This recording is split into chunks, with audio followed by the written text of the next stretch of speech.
நம்முடைய ஜமாத்தினுடைய மாநில இஸ்லாமிய அமைப்பாளர் மௌலவி பிரபோசி அவர்கள் கருமையான நிகழ்ச்சியை நடத்தி தருமாறு ஜமாத்தின் சார்பாக கேட்டுக்கொள்கிறேன்.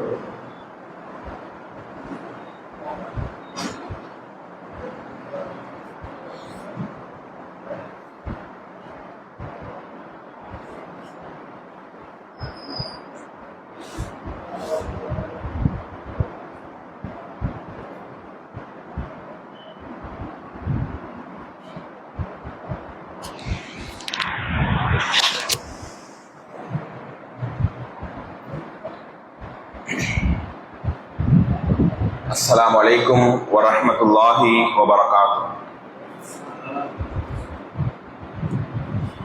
إن الحمد لله نحمده ونستعينه ونستغفره ونؤمن به ونتوكل عليه ونعوذ بالله من شرور أنفسنا ومن سيئات أعمالنا من يهده الله فلا مضل له ومن يضلل فلا هادي له واشهد ان لا اله الا الله واشهد ان محمدا عبده ورسوله اما بعد.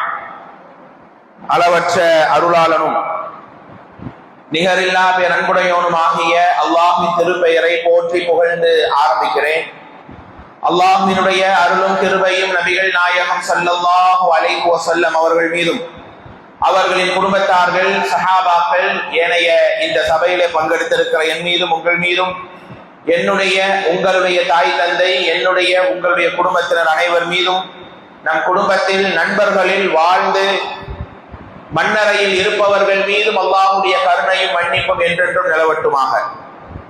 அன்பிற்கினிய சகோதர சகோதரிகளே, பெரியோர்களே, தாய்மார்களே, சிறார்களே, உண்மையிலே மகிழ்வாக இருக்கிறது. கண்ணு கெட்டின தூரம் எல்லாம் சிறுவர்களும் இளைஞர்களும் நிரம்பி காணப்படக்கூடிய ஒரு சபையாக இங்கே இருக்கிறது. கண்டிப்பாக இந்த தலைப்பு எனக்கும் உங்களுக்கும் பயனுள்ளதாக அல்லாஹ்வுடைய நேசத்தையும் அல்லாஹ்வுடைய அருளையும் பெற்று தரக்கூடிய, இறைவனுடைய தண்டனைகளை விட்டு முழுமையாக தூரமாக்கப்படக்கூடிய நல்லதொரு பாடமாக எனது உங்களுடைய உள்ளத்தில் அல்லாஹ் இதை பதிய வைப்பானாக. அன்பானவர்களே, தோழர்களே, தாய்மார்களே, ஒரு மாலை நேரம், ஓய்வு நேரம், குடும்பத்தோடு வெளியே செல்லலாம் அல்லது வீட்டிலே ஓய்வெடுக்கலாம் என்றில்லாமல் ஒரு அழைப்பு வந்த நேரம், அல்லாஹுடைய பள்ளியை நாடி தேடி இங்கே நீங்க வந்திருக்கிறீர்கள். மாஷா அல்லாஹ். தர்பியா வகுப்பு என்றால் ஒரு 1.5 மணி நேரம் கிளாஸ் எடுப்பாங்க, அதை கேட்டு களைவோம் என்கிற அந்த நிலைதான் நம்ம எல்லோருடைய உள்ளத்திலும் இருக்கும். ஆனால் இந்த செய்திகள் மூலமாக என்னுடைய உங்களுடைய வாழ்க்கை மாறியதா? எதற்காக ஒரு நிகழ்வை உண்டாக்குகிறார்கள்? எதற்காக ஒரு பயான் நிகழ்ச்சி? எதற்காக இது மாதிரியான செய்திகள், குறிப்பாக உபதேசங்கள், வசனங்கள் சொல்லப்படுகிறது? என்னுடைய உள்ளத்திலே இருக்கிற, என்னுடைய எண்ணத்திலே இருக்கிற தவறுகளை எல்லாம் களைந்து என்னுடைய உங்களுடைய வாழ்க்கை இறைவனுடைய நேசத்திற்குட்பட்டதாக மாற வேண்டும். இதுதானே அடிப்படை. வேற ஏதாவது நோக்கம் இருக்கா? இல்லவே இல்லை. அப்படியாக இந்த தர்பியாவில் மிக முக்கியமான ஒரு தலைப்பை நமது நிர்வாகம் வழங்கி இருக்கிறார்கள். அடியானுடைய அலட்சியம், அதனால் அல்லாஹ்வுடைய தண்டனையும் இறுதி புரியும் என்கிற ஒரு, கண்டிப்பாக பல நேரம் இது சார்ந்த தலைப்புகள் பேசப்பட்டுத்தான் ஆக வேண்டும். அன்பானவர்களை, இன்றைய சமூகம் முன்னால் பேசிய இளைஞர் சொன்னதை போல நோக்கமில்லாத சமூகமாகத்தான் இன்றைக்கு வாழ்ந்து கொண்டிருக்கிறார்கள். நான் யார்? நான் எதற்காக இந்த மண்ணிலே வாழ்ந்து கொண்டிருக்கிறேன்? என்னுடைய ரப்புல் ஆலமீன் என்னிடம் என்ன காரியங்களை எதிர்பார்க்கிறான் என்கிற அடையாளம் தெரியாமல், என்கிற அந்த பண்புகளை புரியாமல் நோக்கமற்ற மக்களாகத்தான் இங்கே வாழ்ந்து கொண்டிருக்கிறோம். அல்லாஹ் என்றால் யார் தெரியாது, ரசூல் என்றால் யார் தெரியாது, மார்க்கத்தினுடைய பற்று இல்லை. ஆனால் நான் என்னை சொல்லிக் கொள்வேன், நான் ஒரு முஸ்லிம், நான் அல்லாஹ்வால் நேசிக்கப்பட்ட அடியான் என்கிற அந்த நிலையை நான் புரிந்து கொள்கிறேன். ஆனால் என்னுடைய உங்களுடைய வாழ்க்கை மாறணுமா இல்லையா? அடியானுடைய அலட்சியத்தை முதல் பாடமாக நாம் பார்ப்போம். என்னுடைய பேசக்கூடிய நானும் நீங்களும் எவ்வளவு காரியங்களை அலட்சியமாக இருக்கிறோம். இந்த அலட்சியம் எங்கே போய்விடும் தெரியுமா? நயவஞ்சகத்தனத்திலே கொண்டு போய்விடும். ஏன் அலட்சியம் காட்டுறோமா? நானும் நீங்களும் அலட்சியம் காட்டுறோமா? தொழுகையிலே, இபாதத்திலே, நல்ல பண்புகளிலே, சமுதாய பணிகளிலே, சகோதரத்துவ பணிகளிலே அலட்சியம் காட்டுறோம் என்றால் அல்லாஹ் பாதுகாத்த உள்ளங்களை தவிர அவர்களுடைய உள்ளத்திலே நிஃபாக் இருக்கிறது. நிஃபாக் என்ன? நயவஞ்சகத்தனம். நயவஞ்சகர்கள் தான் சோம்பேறிகளாக இருப்பார்கள். காலையில் எழும்பும் போது அல்லாஹ்வுடைய தண்டனையில் எழுப்புவார்கள். குர்ஆனுடைய ஆயத்தை கேட்டால் சோர்ந்து அமர்ந்து விடுவார்கள். பெருமானாருடைய ஹதீஸையோ சஹாபாக்கள் வரலாறுகளையோ சொன்னால் உள்ளத்திலே நடுக்கமோ மாற்றமோ ஒரு திடுக்கமோ ஏற்படாத நிலை இருக்கும். ஆனால் நான் யார்? நான் ஒரு முஸ்லிம். அல்லாஹ்வுடைய வார்த்தையை கேட்டால் என்னுடைய உள்ளங்கள் நடுங்கும். பெருமானாருடைய சுன்னாவை கேட்டால் என்னுடைய வாழ்க்கையை நான் அப்படியே மாற்றிக்கொள்வேன் என்கிற அடையாளத்தோடு, என்கிற பண்போடு தானே நானும் நீங்களும் இங்கே வாழ்ந்து கொண்டிருக்கிறோம். ஆனாலும் எங்களுடைய வாழ்க்கையில சில அலட்சியங்கள் இருக்கத்தான் செய்கிறது. எந்த பயான் எடுத்துக்கொண்டாலும், ஏன் ஜும்மாவுடைய குதுபா முதல் எத்தனை மார்க்க பிரசங்கங்களை எடுத்துக்கொண்டாலும் என்னுடைய லைஃப்ல இருக்கிற தவறுகளை நான் சரி செய்ய வேண்டும். இதுதான் மிக முக்கியமான அடிப்படை. நோக்கமற்ற சமூகமாக நீங்கள் வாழ்ந்தால், அலட்சியத்திற்கு மேல் அலட்சியங்களை செய்தால் அல்லாஹ்வுடைய பிடியை நாம் இறுதியாக இங்கே பார்க்க போகிறோம். அல்லாஹ் ரப்பல் ஆலமீன் இங்கே சொல்லக்கூடிய வசனங்கள் எல்லாம் சாய்ந்து அப்படியே ரிலாக்ஸா உட்கார்ந்துருக்கீங்க, நல்லதுதான். இருந்தாலும் சொல்கிற செய்திகளை ஆழமாக நீங்க கேளுங்க. உங்களுக்கு இன்ஷா அல்லாஹ் திரும்பி போகும்போது, ஏன்னா தல்பியான வளமையா எல்லாரும் பதிவு செய்வாங்க, நோட்ல எழுதிக்குவாங்க. யாருமே அதை செய்யறது இல்லை. அதனால நம்மள என்ன செஞ்சிருக்கிறோம், பேசுற விஷயங்களை ஒரு நோட்ஸா எழுதி போகும்போது உங்க கையில ஜெராக்ஸ் கொடுப்பாங்க. பேசுற எல்லா விஷயங்களும் அதுல இருக்கும். நிறைய செய்திகள் எக்ஸ்ட்ராவாகவும் இருக்கு. நீங்க வீட்டில் போய் படித்துக் கொள்ளலாம். கடைசியா 3 கேள்விகள் கேட்கப்பட்டு அதுக்கான பரிசுகளும் வழங்கப்படும். ரிலாக்ஸா உட்காருங்க, சாஞ்சி உட்காருங்க, எப்படி உங்களுக்கு கம்ஃபர்டபுளா உட்காருங்க. ஆனால் பேசுற விஷயங்களை, வார்த்தைகளை ஆழமாக அழுத்தமாக நீங்கள் கவனியுங்கள். அப்படிதான் இந்த சபைக்குரிய அழகை நாம் உண்டாக்க முடியும். அன்பானவர்களே, அல்லாஹ் ரப்பல் ஆலமீன் குர்ஆனிலே சொல்லி காட்டுகிறார். 23வது அத்தியாயம் 115வது வசனம். உண்மையிலேயே பல நேரம் இந்த ஆயத்தை நீங்கள் கேட்டிருக்கலாம், படித்திருக்கலாம். என்றைக்காவது இந்த வசனத்தை நேரடியாக ரப்புல் ஆலமீன் அர்ஷின் அதிபதி உங்கள் முகத்தை பார்த்து கேட்கிறான் என்று நீங்கள் நினைத்திருந்தால், நம்முடைய வாழ்க்கையில இருக்கிற அந்த அலட்சியங்கள் எல்லாம் என்றைக்கு நாம் விட்டொழித்திருப்போம். என்ன அல்லாஹ் கேட்கிறான்? அஃப ஹஸிபுதும் அன்னமா கலக்னாகும் அபஸா. மக்களே, நாம் உங்களை வீணுக்காக, விளையாட்டிற்காக, தேவையில்லாமல் படைத்தோம் என்று எண்ணிக்கொண்டு இருக்கிறீர்களா? வஅன்னகும் இலைனா லா துர்ஜஊன். மீண்டும் என் பக்கம் வரமாட்டோம் நீங்க நினைக்கிறீங்களா என்று அல்லாஹ் கேட்கிறான். அப்ப எவ்வளவு அலட்சியம் செய்கிற நபர்கள் அல்லாஹ்வுடைய அந்த கண்காணிப்புல இருக்கிற மக்களை பார்த்து அல்லாஹ் இப்படி கேட்கிறான். எப்ப இவ்வளவு அலட்சியமா இருக்கிறியே, ஒரு மனிதனுக்கு மதிப்பளிக்கிறாய், என்னுடைய ஓனர், என்னுடைய மூத்தவர், என்னுடைய நிர்வாகி, என்னுடைய தலைவர் என்று பணிகிறாய், ஓடுகிறாய், கட்டுப்படுகிறாய், அவர் சொல்வதை வேத மந்திரமாக எடுத்து நடக்கிறாய். ஆனால் நான் யார்? உன்னை படைத்தவன் அல்லவா நான்? உனக்கு வாழ்க்கை தந்தேனே, ஆரோக்கியத்தை தந்தனே, செல்வத்தை தந்தேனே, செழிப்பை தந்தேனே, இதையெல்லாம் தந்த நான் வானபூமிகளை உனக்காகவே விரித்து படைக்க வேண்டும் அல்லாஹ் சொல்கிறான். அப்படிப்பட்ட ரப்புல் ஆலமீன் நாங்கள் பயப்படவில்லை என்றால், அல்லாஹ்வுடைய வசனங்களை கேட்டு என் உள்ளங்கள் மாறவில்லை என்றால், அல்லாஹ்வுடைய ஆயத்துக்களை கேட்டு என்னுடைய கண்களை கண்ணீர் கொட்டவில்லை என்றால், எப்படி என் வாழ்க்கையில இருக்கிற அலட்சியம் நகரும் என்பதை கொஞ்சம் யோசித்து பாருங்கள்.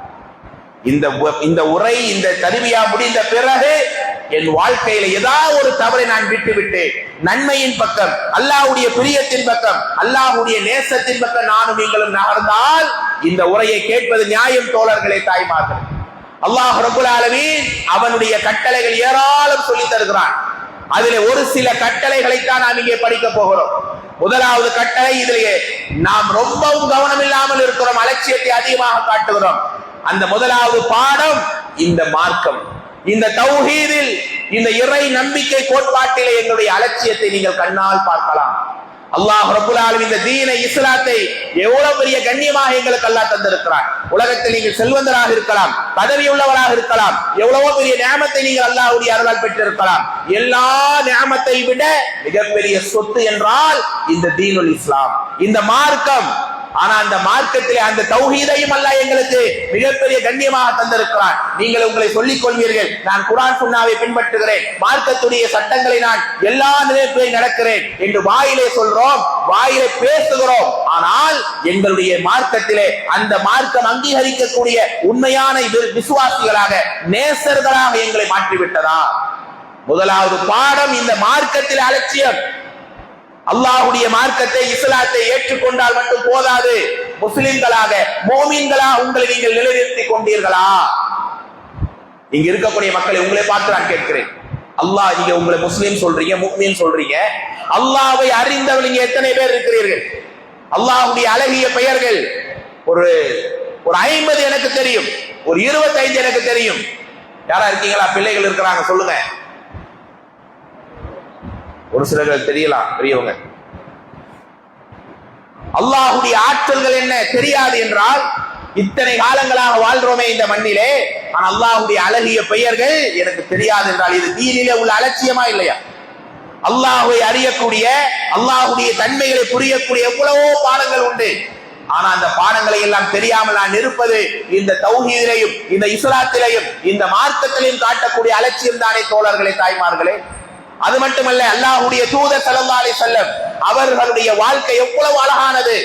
அந்த தூதருடைய வாழ்வை நான் முழுமையாக படித்தவனாக இங்கே அமர்ந்திருக்கிறேனா? மேலே தாய்மார்கள் இருக்கிறீர்களே, எத்தனையோ விதமான நேரங்களை வீணாக கழிக்கிறோம். ஆனால் இந்த மார்க்கத்தையும் மார்க்கத்துடைய அங்கமாக நாளைய மறுமையில எங்களுக்கு ஷஃபாஅத்தாக வந்து நிற்கக்கூடிய ஸல்லல்லாஹு அலைஹி வஸல்லமுடைய வாழ்வை நான் தெளிவாக படித்து விட்டேனா? யோசித்து பாருங்கள். அப்படிப்பட்ட இந்த இஸ்லாத்தை அல்லாஹ் நமக்கு தந்ததே மிகப்பெரிய கண்ணியம். ஆனா அந்த மார்க்கத்தில் எவ்வளவு கேர்லெஸ், தீனை படிப்பதிலே கேர்லெஸ், ரசூலுல்லாஹி அலைஹி வஸல்லமுடைய சுன்னாவிலே கேர்லெஸ், அலட்சியம். அப்படிப்பட்ட அலட்சியத்தை நீங்கள் காண்பித்தால் அல்லாஹ் உங்களை நேசிக்கவே மாட்டான். அல்லாஹ்வுடைய வசனத்தை கேளுங்கள். 3வது அத்தியாயம் 83வது வசனம். அஃபகைர தீனில்லாஹி யப்கூன். இந்த மார்க்கத்திலேயா உங்கள் விளையாட்டை காண்பிக்கிறீர்கள்? என்ன விளையாட்டை காண்பிக்கிறாங்க? பெயருக்கு வாழ்றான், அவன் உள்ளத்தில ஈமான் இல்லை, அவன் பேச்சில இஸ்லாம் இல்லை, அவனுடைய நடையில் அல்லாஹ்வுடைய நேசம் இல்லை. அப்படிப்பட்டவர்கள் யார்? அல்லாஹ் சொல்லி காட்டுகிறான், அவர்களுக்கு அல்லாஹ்வுடைய பிடி கடுமையாக இருக்கும். 39வது அத்தியாயம் 11வது வசனம். இந்த மார்க்கத்தை இஹ்லாஸ் இல்லாமல், இஹ்லாஸ் என்றால் உள தூய்மை இல்லாமல் இந்த மார்க்கத்தை நீங்கள் நகர்த்துகிறீர்களா? அவர்களுடைய நிலைமை என்ன? அல்லாஹ் உங்க உள்ளத்தில் இந்த மார்க்கத்தை எடுத்து விடுவான். இந்த 2 வசனத்தை கொஞ்சம் ஆழமாக படித்து பாருங்கள். பெயருக்கு நீங்க சொல்லிக்கலாம் உங்களை இஸ்லாம், நான் முஸ்லீம், நான் அல்லாஹ்வுடைய கொள்கையில இருக்கிறேன், குர்ஆன் சுன்னாவை ஃபாலோ பண்றேன். அல்லாஹ் ஏத்துக்கணுமா இல்லையா? அல்லாஹ் அந்த அங்கீகாரத்தை தரணுமா இல்லையா? இறைவா அந்த அங்கீகாரத்தை தா. அதனாலே தான் நபிமார்கள், அல்லாஹ்வுடைய நேசர்கள் ஒவ்வொரு நேரம் ஒவ்வொரு நொடியும் யா அல்லாஹ் இந்த தீனை தந்தாயே, அந்த மார்க்கத்தில் எங்களை நிலைத்து வை யா அல்லாஹ், உறுதியாக்கி வை யா அல்லாஹ், எங்களுக்கு தடுமாற்றத்தை தந்துடாதே, தடுமாற்றத்தை தந்துடாதே என்று கேட்டு கேட்டு கதறி இருக்கிறார்கள். நம்ம எல்லாம் நினைக்கிறோம் நான் இஸ்லாத்திலே தான் இருக்கிறேன், முஸ்லிமாகத்தான் மௌத்தாகுவேன். ஆனால் இந்த மார்க்கத்தில் அலட்சியமாக இருந்தால், இப்படியும் அப்படியுமாக இருந்தால், ஹலால் ஹராம்களை பேண மாட்டேன் என்கிற பொடுபோக்குத்தனத்தோடு வாழ்ந்தால் அவர்களுடைய துனியா மட்டுமல்ல, அவர்களுடைய மரண நேரம் ஆக கஷ்டம். அதனாலே தான் நபிமார்கள் தங்கள் பிள்ளைகளுக்கு இப்படி துஆவை சொல்லி தருவார்கள், அறிவுரை சொல்லி தருவார்கள். 2வது அத்தியாயம் 132வது வசனம். இப்ராஹிம் அலைஹிஸ்ஸலாம், யாக்கூப் அலைஹிஸ்ஸலாம் தங்கள் பிள்ளைகளுக்கு அறிவுரை செய்வாங்க. அருமை பிள்ளைகளே, இன்னல்லாஹ் அஸ்தஃபா லகுமுத்தீன், அல்லாஹ் உங்களை இந்த மார்க்கத்துக்காக தேர்வு செய்திருக்கிறான். நீங்கள் அப்படியே கண்மூடி தோழர்களே, தாய்மார், இந்த தீனை எனக்கு அல்லாஹ் தந்தானே, ஒருவேளை அல்லாஹ் பாதுகாக்கட்டும் நாங்கள் இஸ்லாத்தை ஏற்கவில்லை என்றால், இந்த மார்க்கத்திலே குறிப்பாக இந்த குர்ஆன் சுன்னாவை விளங்காத மக்களாக நாங்கள் ஒருவேளை இங்கே இருந்தால், நம்மை விட துர்பாக்கியசாலி யார்? நம்மை விட மோசமானவர்கள் யார்? நாளைய மறுமை நாளில் தோழர்களே, தாய்மார்களே, அவர்களுடைய கதி என்ன? ஆனா அப்படி இல்லாமல் அல்லாஹ் ரப்பல் ஆலமீன் நமக்கு இந்த தீனை தந்தான், தூய வடிவிலை தந்தான். அந்த மார்க்கத்தை நாங்கள் எந்த அளவுக்கு உயிரோட்டமாக கடைபிடிக்கிறோம்? பிள்ளைகளுக்கு சொன்னாங்க, அல்லாஹ் உங்களை இந்த தீனுக்காக தேர்வு செய்திருக்கிறான். இங்கே தந்தைமார்கள் அமர்ந்திருக்கிறீர்களே, தோழர்களே, தாய்மார்களே, உங்களுடைய பிள்ளைகளை பக்கத்திலே அமர்த்தி நீங்கள் ஏற்றிருக்கிற இந்த மார்க்கம் எப்படிப்பட்ட ஒரு மார்க்கம்? நபிமார்களுடைய குடும்பத்தார் கிடைக்காத மார்க்கம், அல்லாஹ்வுடைய தூதருடைய தாய் தந்தைக்கே கிடைக்காத மார்க்கம் அல்லாஹ் உங்களுக்கு தந்திருக்கிறான். இதிலே நிலைத்து இருங்க. மார்க்கத்தை சீரழிக்கிற, மார்க்கத்தை விட்டு வெளியாக்குகிற அலட்சியத்தை நீங்க ஏற்படுத்திடாதீங்க என்று நம்முடைய பிள்ளைகளுக்கு என்றைக்காவது நானோ நீங்களோ சொல்லி தந்திருப்போமா? அப்படி சொல்லி கொடுத்த தந்தைமார்களுக்கு அல்லாஹ் அருள் செய்கிறான். சுப்ஹானல்லாஹ், அப்படிப்பட்ட தீனிலே நாங்கள் இருக்கிறோம். ஆனா அந்த மார்க்க விஷயத்திலே, மார்க்க கடமைகளை பேணுவதிலே எத்தனை அலட்சியம். ஒரு சில வசனங்களை நான் தொடர்ச்சியாக ஓதி காண்பிக்கிறேன். கண்டிப்பாக உங்கள் உள்ளங்கள் எல்லாம் நடுங்க வைக்கக்கூடிய வசனம். இந்த மார்க்கத்தில் எவ்வளவு விளையாட்டு. நான் முஸ்லீம், மார்க்கத்தை ஏற்கிறேன், அல்லாஹ் ரசூலை புரிந்திருக்கிறேன், ஓகே. ஆனால் எத்தனை எத்தனை கேர்லெஸ், அலட்சியம். அந்த நிலையிலே நீங்கள் வாழ்ந்தால் அல்லாஹ்வுடைய பிடிங்கிறது உலகத்தில் அல்லாஹ் விட்டு பிடிப்பான். அடியான் திருந்துறானா, வருந்துறானா, கலங்குறானா, மாறுறானா என்கிற ஒரு சான்ஸ கொடுப்பான். ஆனா ஒரு கட்டத்தில் அவன் மாறவே இல்லை, ஷைத்தானாவே வாழ்ந்து மரணிக்கிறான், நிஃபாக்கோடையே அவன் வாழ்கிறான் என்றால் அவனுடைய நிலை ஆக கஷ்டம். என்பானவர்களே, மார்க்கத்துடைய எல்லா சட்டங்களை நான் படித்தேனா, அதன்படி நடக்கிறேனா என்று ஒரே ஒரு கேள்வியை நான் உங்களுக்கு முன்வைக்கிறேன். ஒரே ஒரு கேள்வி.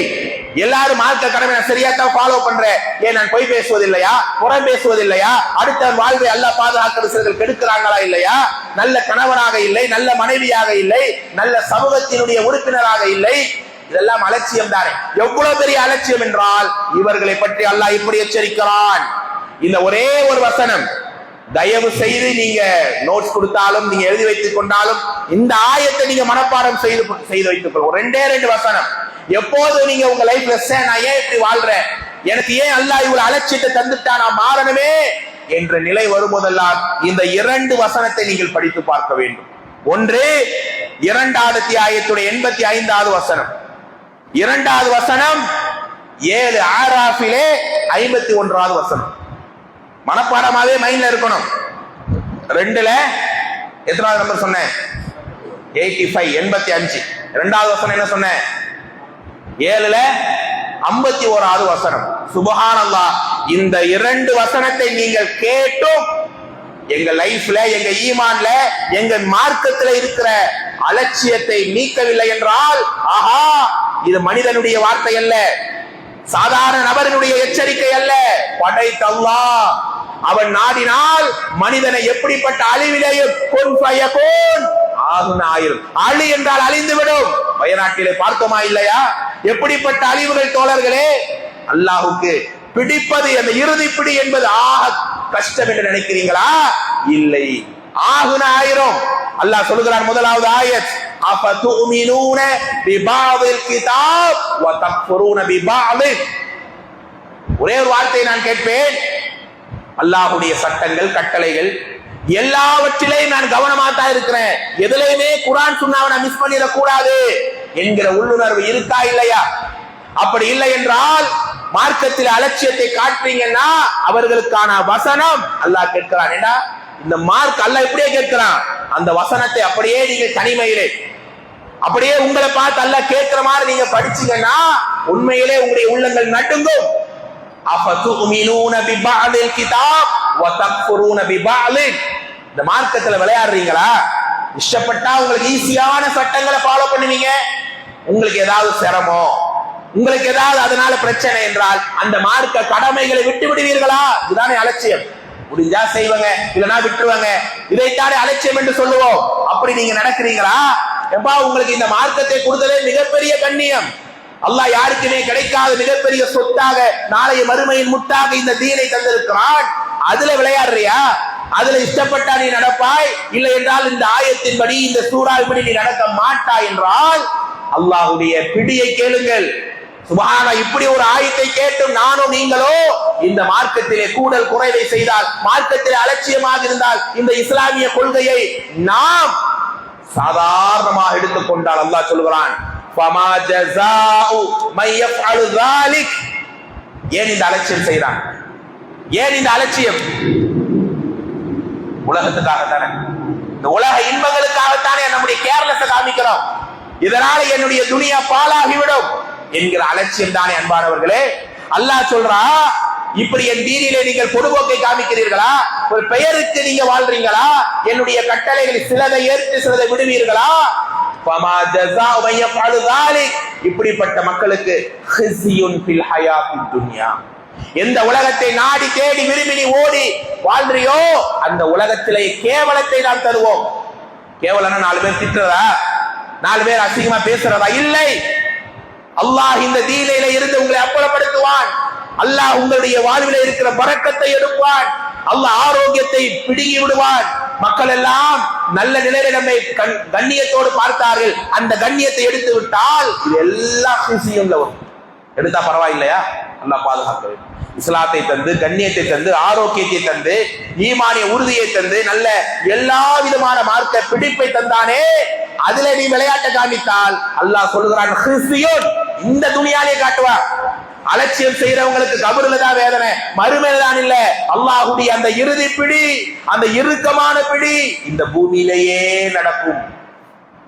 அல்லாஹ் அந்த நியமத்துகளை அப்படியே வீசி எறிவான். கண் முழித்து எழுவதற்குள்ளாக அவனுக்கு தந்த அருளை நீக்கி விடுவான். நல்லவர்களுக்கு சோதனை, பாவிகளுக்கு தண்டனை. அப்படி செய்தால் பரவாயில்லையா? அதோடு சரிப்பா, உலகத்தில் அல்லாஹ் இதை தந்துட்டா, மறுமையில் அல்லாஹ் விட்டுருவான், கண்டுக்காம போயிடுவான். இல்லை, வயவுமல் கியாமா, அதி பயங்கரமான மறுமை நாள். எப்படிப்பட்ட நாள் அது? யாரும் யாருக்கு உதவி செய்ய முடியாத அந்த நாள். தாய் தந்தை அலறி கதறி ஓடுகிற நாள். பெற்றோர்கள் எல்லாம் பிள்ளையை பார்த்து பயப்படுற நாள். அல்லாஹ்வுக்கு முன்னால் பேச நடுங்கி நிற்கிற அந்த நாளிலே யுரத்தூன இலா அஷத்தில் அஸாப், தண்டனையிலேயே கடுமையான தண்டனை அல்லாஹ் தருவான். அல்லாஹ்வுடைய குடி கடைசி பகுதியாக நான் பேசுவேன்.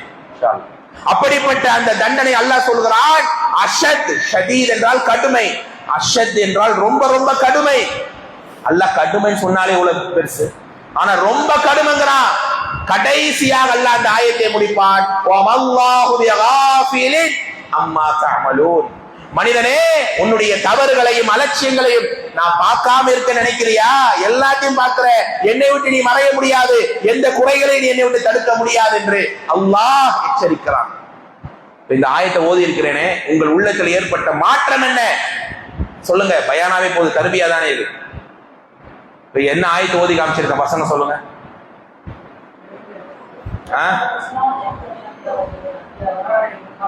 இரண்டாவது அத்தியாயம் 85வது வசனமா?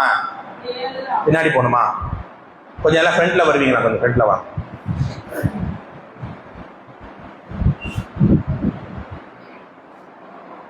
அந்த ஆயத்துல என்ன புரிஞ்சுக்கிட்ட? என்ன புரிஞ்சுக்கிட்ட இந்த ஆயத்துல? அலட்சியம்னா என்ன? இந்த இதுல அலட்சியம்ன்றது என்ன அல்லாஹ் சொல்றான்? மார்க்கத்தை தெரிஞ்சு அதை பின்பற்றாம நடக்கிறது. மார்க்கத்தை பின்பற்றாம நடக்கிறது ஒட்டுமொத்தமா இல்ல, சிலதை ஏற்கிறார். ஆனா சிலர் தொழுவாரு, நோம்பைப்பாரு, எல்லாம் ஹஜ் உம்ரா எல்லாம் ஓகே, ஆனா வட்டியில என்ன சம்மந்தப்படுத்தாங்க, அது நான் இஷ்டப்பட்ட மாதிரி நடத்துவேன். வியாபாரத்துக்கு வராதிங்க, மார்க்க சுண்ணாவோட வாழ்வார், கல்யாணத்துல வந்து டச் பண்ணாதீங்க. இப்படி இஷ்டப்பட்ட நேரம் மார்க்கத்தை பின்பற்றி அந்த மார்க்கத்துடைய கடமைகளை நீங்க மேலே கீழே நீங்க பார்த்து வாழ்ந்தீங்கன்னா அல்லாஹ் இந்த துனியாவிலேயே கேவலம், மறுமையில கடுமையான அதாப். ஒரு அலட்சியத்தை இந்த தீனிலே காமிக்கிறீங்களா? ஒரு மார்க்க சட்டங்களை விடுறீங்களா? நான் விடவே இல்லைன்னு யாரும் சொல்ல முடியுமா? எத்தனை விடுறோம்? இதெல்லாம் அலட்சியமா இல்லையா? ஒரு மனிதனுக்கு மனிதன் துரோகம் ஒருத்தர் சொல்றாரு, இப்படி இருங்க, அப்படி நடங்க. உங்க மனைவிட்டே சொல்லுங்க. ஆண்கள் எவ்வளவு நீங்க விரும்புறீங்க உங்க மனைவி உங்க கண்ட்ரோல்ல இருக்கணும், உங்க பேச்ச கேட்கணும். அதை பெண்கள் விரும்புறாங்க, என் கணவர் இப்படிதான் இருக்கணும் என்று. ஒரு சொல்லுக்கு மாற்றமாக நானும் நீங்களும் நடந்தால் அந்த வீட்டில் எவ்வளவு சப்தங்கள் இருக்கிறது. எத்தனை தடவை சொல்றேன், நீ மாடா மனுஷனா? பிள்ளைகளை திட்டுறீங்களா இல்லையா? கோவப்பட்டு அடிக்கிறோமா இல்லையா? வளர்ந்த பிள்ளையை கூட அடிக்கிறோமா இல்லையே?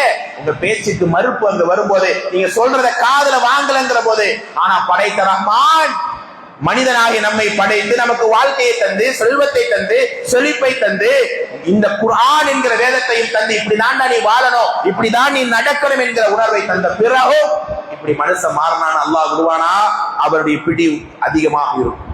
அதே மாதிரி இரண்டாவது ஆயத்தை என்ன சொன்னேன்? 7வது அத்தியாயம் 51வது வசனம், அல்லதீன இத்தகது தீனஹும் லஐபன் வ லஹ்வா. இவ்வளவு அழகான வசனம், சுப்ஹானல்லாஹ். 7வது அத்தியாயத்துடைய 51வது வசனம். ஒரு நாளைக்கு அல்லது ஒரு வாரத்தில் 2 முறையாவது இந்த 2 வசனத்தை படித்து படித்து உங்கள் ஈமானை, அலட்சியத்தை விட்டு பாதுகாத்துக் கொள்ளுங்கள் தோழர்களே, தாய்மார்கள். அல்லாஹ் எப்படி கேட்கிறான்? யார் இந்த மார்க்கத்தை வீணாக விளையாட்டாக எடுத்துக்கொண்டார்கள். எப்படிப்பட்ட ஒரு சொத்து இந்த மார்க்கம், அதை நீ விளையாட்டா கடைபிடிக்கிறியா? அலட்சியமா தொழுதா தொழுவேன், தொழாலாம் தூங்கிடுவேன், குர்ஆன் இஷ்டப்பட்டா ஓதுவேன், அல்லது எப்படி வேணாலும் வாழ்வேன், இந்த தீனில இருந்து கொண்டு நீ பெயர் தாங்கியா வாழ்றியா? சுப்ஹானல்லாஹ். அவர்களுக்கு ஒரு நிலைமை என்ன தெரியுமா?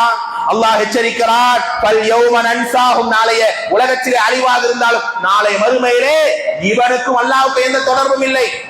பரவாயில்லையா? பல் யௌம, இந்த மறுமை நாளில் நாம் அவர்களை மறப்போம். ஏன் தெரியுமா?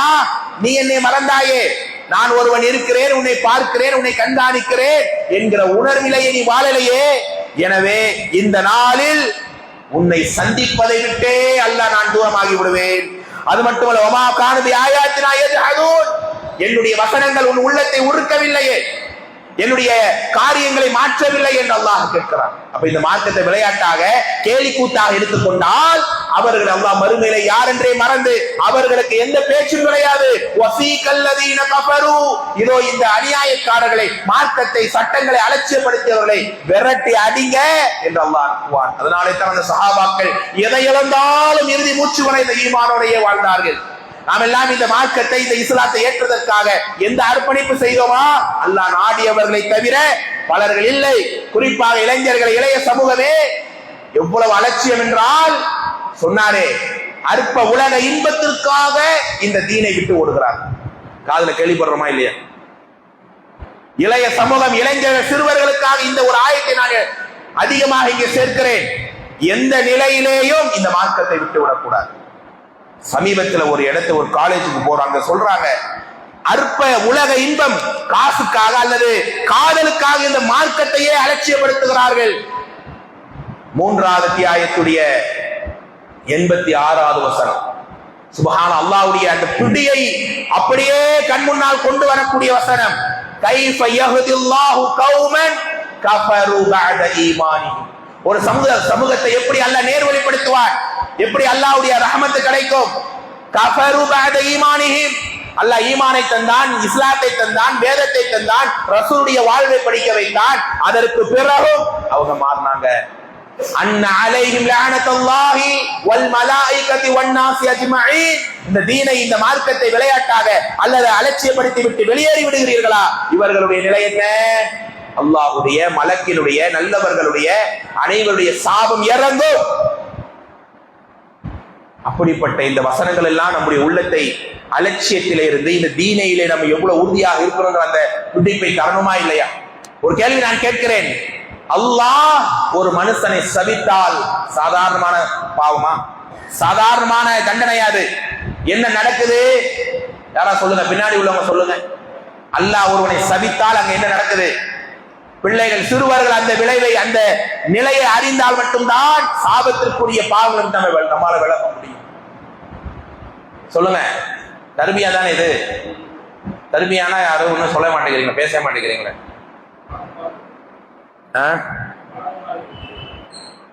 மலக்குகள் சபி, அதான் அல்லாஹ் சபிக்கிறான், மலக்குகள் சபிக்கிறாங்கன்னா இந்த சாபத்துடைய எஃபெக்ட் என்ன, விளைவு என்ன, என்ன நடக்குது மறுமையில? அல்லாஹ்வுடைய பொருத்தம் கிடைக்காது. சரி, வேற யாராவது ஒருத்தர் சொல்லுங்க. அல்லாஹ் தூய்மைப்படுத்த மாட்டான். வெரி குட், கரெக்டா சொல்லிட்டார். வேற அல்லாஹ் குர்ஆனிலே சொல்லி காட்டுகிறான், இந்த உலகத்தில் நாங்க எதுக்காக இங்க வந்து உட்கார்ந்துருக்கீங்களே, இங்க வந்திருக்கீங்களா பை? எதுக்கு வந்திருக்கீங்க? நல்ல விஷயத்தை கேட்டு ஏன் வந்திருக்கீங்க? நல்லதை கேட்க வந்திருக்கீங்க. இதனால உங்களுடைய கடைசி ஆசை என்ன? நம்ம செய்யற எல்லா அமலிலும் கடைசி ஆசை அல்லாஹ்வை பார்க்கணும். இதற்கு மேல ஒரு லட்சியம் கிடையாது, ஒரு அந்தஸ்து கிடையாது. அப்ப அல்லாஹ்வால இந்த மார்க்கத்தை விளையாட்ட காமிச்சியா, அலட்சியப்படுத்தினியா? அல்லாஹ் சொல்லுகிறான், என் சாபத்துக்குரியவர்கள் என்ன? லா யன்துரு இலைஹிம், அல்லாஹு லா யன்துரு இலைஹிம், அல்லாஹ் அவங்களை பார்க்கவே மாட்டான். எவ்வளவு பெரிய துர்பாக்கியத்தம்! யார் மார்க்கத்திலே விளையாட்டை காண்பித்தவன்? அல்லாஹ் ஒருவனை பார்க்காம அல்லாஹ் சொல்லுவான், அவனின் முகத்திலே முழிக்க வேண்டாம், பாவிகளோடு பாவியாக சேர்த்து விடுங்க. இரண்டாவது, சில பேர் அல்லாஹ் பார்க்கலனாலும் திரையிலிருந்து அல்லாஹ் பேசுவான். அல்லாஹ் பார்க்கல, சரி பேசுறாங்கிறது இருக்கும், அதுவும் இல்லை. வலாயு கல்லிமு இலைஹிம், அல்லாஹ் அவங்கள்ட்ட பேச மாட்டான். சொன்னாரே வலாயு ஸக்கீஹிம், அல்லாஹ் அவங்களை தூய்மைப்படுத்த மாட்டான். நரக விளிம்பில இருந்து அல்லாஹ் கருணையால தூக்கி விட்டு அவங்க நெற்றி முகம் எல்லாம் அப்படியே தீஞ்சி போன நேரம் அல்லாஹ் மாவுல் ஹயா என்கிற நீரூற்றில் அல்லாஹ் முக்கி அவளை காப்பாற்றி சொர்க்கத்திலே அனுப்புவான். அந்த சுத்தப்படுத்துதலே கிடையாது. வலஹும் அஸாபுன் அதீம், கடுமையான இழிவான அதாப் அங்கே நடக்கும். தோழன், நான் ஒன்றை சொல்லிக் கொள்வேன். அல்லாஹ்வுடைய தண்டனை அடுத்து நான் சொல்ல போகிறேன். அந்த தண்டனை, அந்த பிடி எல்லாம் கேட்கும் போது அல்லாஹ்வுடைய அந்த கடுமையை நாம் விளங்கலாம். ஆனால் அல்லாஹ் அர்ஹமுர் ராஹிமீன், இரக்கமானவர்களுக்கெல்லாம் இரக்கமானவன், வாய்ப்பை தருகிறான். வசதியை தருகிறான். இவன் வருந்துவானா, திருந்துவானா, கலங்குவானா, அவன் குறையை சரி செய்து கொள்வானா என்று அல்லாஹ் அவகாசம் தருகிறான். எதுவரை? மரண நேரம் நெருங்குகிற வரை தௌபாவுடைய வாசலை அல்லாஹ் திறந்தே வைத்திருக்கிறான். என் அடியான் மாறுவானா, என் அடியான் அவனுடைய காரியத்தை சரிபடுத்திக் கொள்வானா என்று அல்லாஹ் ஏங்காத, அல்லாஹ் எதிர்பார்க்காத நேரம் இல்லை.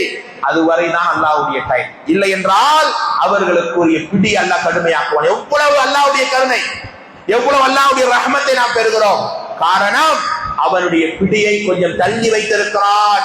எனவே இந்த மார்க்கத்தில் நாம் எப்போதும் அலட்சியமாக இருக்கக்கூடாது. ஒரு வரலாறை சொல்லி அடுத்த பாயிண்ட்டுக்கு நான் வருகிறேன்.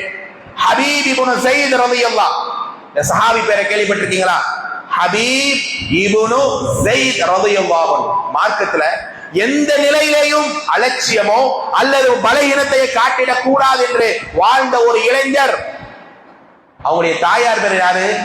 ஹபீப் ரலியல்லாஹுடைய அம்மா பேரு உம்மு அம்மாரா ரலியல்லாஹு அன்ஹா. ஒரு நேரம் ஒரு சபையில பெருமானார் கேட்கிறாங்க, முசைலமா என்கிற பொய்யன் ஒருத்தர் இருந்தான் யமன் தேசத்திலே, தன் நபி என்று வாதிட்டுக் கொண்டிருந்தான். அந்த முசைலமாவிடம் போய் அவன்கிட்ட நீங்க எச்சரிக்கை செய்யணும், நீ அல்லாஹ்வுடைய வார்த்தையை மீறுகிறாய், பெரிய அநியாயத்தை செய்கிறாய் என்று அவனை எச்சரித்து வர வேண்டும். பல பேர் போனாங்க, அவங்களை அவன் கொன்றுட்டான். இவர் அடுத்து யார் போனாலும் அவருக்கு அதே நிலைதான். ஆனா உடனே எழும்புறார் ஹபீப் இப்னு ஸைத் ரலியல்லாஹு.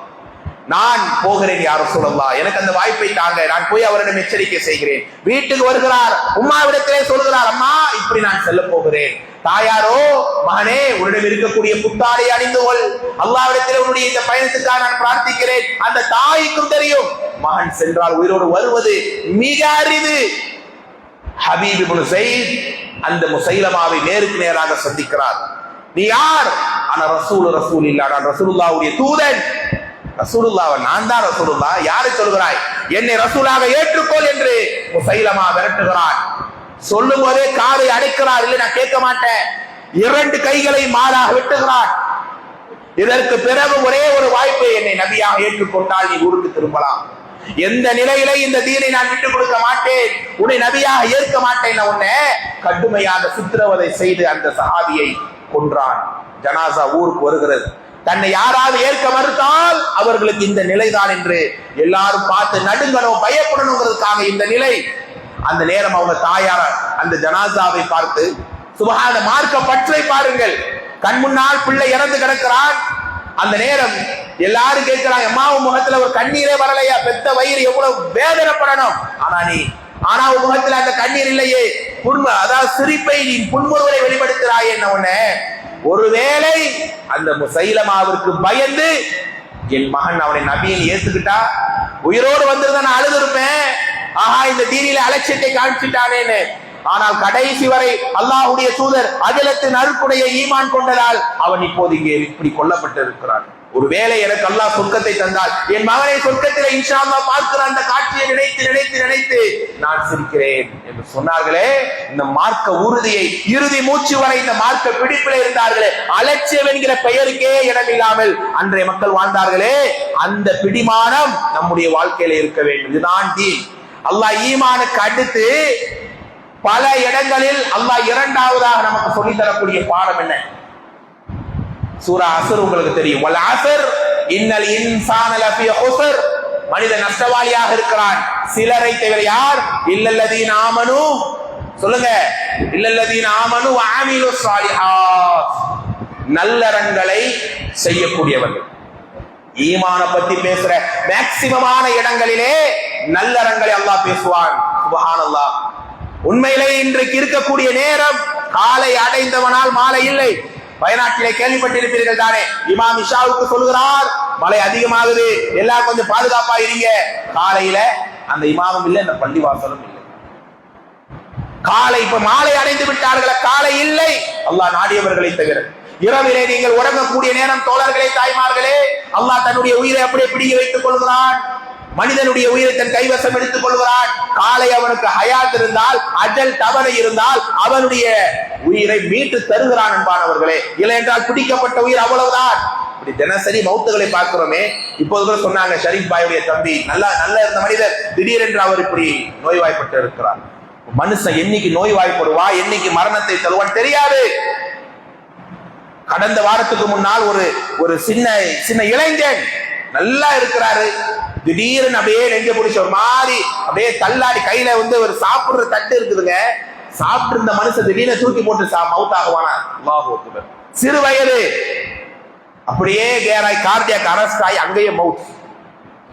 சுப்ஹானல்லாஹ். யோசித்து ஜும்மா தொழுத மனிதன், அவருக்கு அன்னைக்கு அசரும் இல்லை, அன்னைக்கு மக்ரிப் இல்லை, அசருக்கு இருந்திருக்கிறார், மக்ரிப் இல்லை. அப்ப என்ன, இந்த உலகத்தில் அல்லாஹ் நமக்கு அவகாசத்தை எப்போது முடிப்பான் என்று தெரியாது. அதற்கு முன்னதாக பெருமானார் சொன்னார்களே, ஹயாத்துக கபுலல் மௌத், ஈமானிலே அலட்சியம், அதை சரி செய்ய வேண்டும். இரண்டாவது நம்முடைய இபாதத்திலே உள்ள அலட்சியம், இதுதான் மிக முக்கியமான ஒரு பாடம். இபாதத்திலே சோர்வையும் சோம்பேறித்தனத்தையும் காட்டுறோமே, அவர்களுக்கு அல்லாஹ்வுடைய மன்னிப்பே கிடையாது. அந்த மரணத்துக்கு முன்னால் நல்ல அமல்களை செய்து உங்களை சரிபடுத்திக் கொள்ளுங்கள். இங்க இருக்கிறீங்க, மாஷா அல்லாஹ், இவ்வளவு பேர் இருக்கிறீர்கள். உங்க பேர்ல வீடு இருக்கலாம், வாகனங்கள் இருக்கலாம், சொத்து இருக்கலாம், பணங்கள் எல்லாமே இருக்கலாம். எவ்வளவு கண்ணியம்! காலை ஒரு ஆடை, மாலை ஒரு ஆடை, நான் என்னுடைய வாகனம் இப்படிதான் இருக்க வேண்டும், நான் கால் பதித்து நடக்கிற செருப்பு இப்படிதான் இருக்க வேண்டும். ஆனால் உடம்பிலே உயிர் இருக்கிற வரைதான், அந்த உடம்பிலே உயிர் எடுக்கப்பட்டு விட்டால் அல்லாஹ் அவனுடைய நிலை அவன் எடுத்துக்கொண்டு போவது என்னதுங்க?